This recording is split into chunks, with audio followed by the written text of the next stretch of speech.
বাংলাদেশের সরকারি চাকরিতে কোটা সংস্কারের দাবিতে আন্দোলন ঘিরে সৃষ্টি পরিস্থিতি নিয়ে যুক্তরাজ্যের পার্লামেন্টে প্রশ্ন তুলেছেন দেশটির ক্ষমতাসীন লেবার পার্টির এমপি রূপা হক।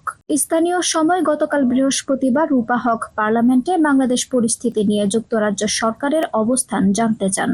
বাংলাদেশি বংশোদ্ভূত রূপা হক বলেন, বাংলাদেশে যা চলছে তা নিয়ে সাম্প্রতিক দিনগুলোতে রোম, প্যারিস, ম্যানচেস্টার, লন্ডনের ট্রাফালগার স্কোয়ারের বিক্ষোভ দেখা গেছে। বাংলাদেশে ৩ সংখ্যার ছাত্র ও বিক্ষোভকারী নিহত হয়েছেন। ইন্টারনেট বন্ধ করে দেওয়ার কারণে আমরা সঠিক সংখ্যাটি জানি না। আমরা কি এ বিষয়ে আমাদের যুক্তরাজ্য সরকার অবস্থান সম্পর্কে একটি জরুরি সরকারি বিবৃতি দিতে পারি? এসব পরিস্থিতিতে আমাদের একটি ঐতিহাসিক ও অনন্য ভূমিকা রয়েছে। জবাবে পার্লামেন্টে সরকারের মুখপাত্র পাওয়েল এমপি বলেন, রূপা একটি গুরুত্বপূর্ণ বিষয় উত্থাপন করেছেন। তিনি আগেই বলেছেন, সাম্প্রতিক দিনগুলোতে সহিংসতার বিষয়ে তারা গভীরভাবে উদ্বিগ্ন। প্রাণহানি অগ্রহণযোগ্য, প্রতিবাদ করার অধিকার ও ইন্টারনেট পরিষেবা পুনরুদ্ধার করতে হবে। আর এ ব্যাপারে তারা সব পক্ষকে সংযত থাকার আহ্বান জানান।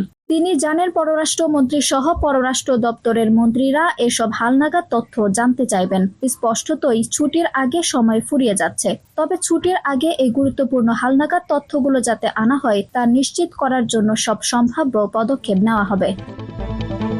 এর আগে ২২ জুলাই আরেক বাংলাদেশি বংশোদ্ভূত ব্রিটিশ এমপি আফসানা বেগম বাংলাদেশে কোটা সংস্কার আন্দোলন ঘিরে সংঘাত, প্রাণহানির ঘটনায় যুক্তরাজ্যের পার্লামেন্টে আর্লি ডে মোশন উত্থাপন করেন। এতে এখন পর্যন্ত সাবেক লেবার নেতা ও বর্তমান স্বতন্ত্র এমপি জেরেমি করিবন সহ ২২ জন ব্রিটিশ এমপি স্বাক্ষর করেছেন।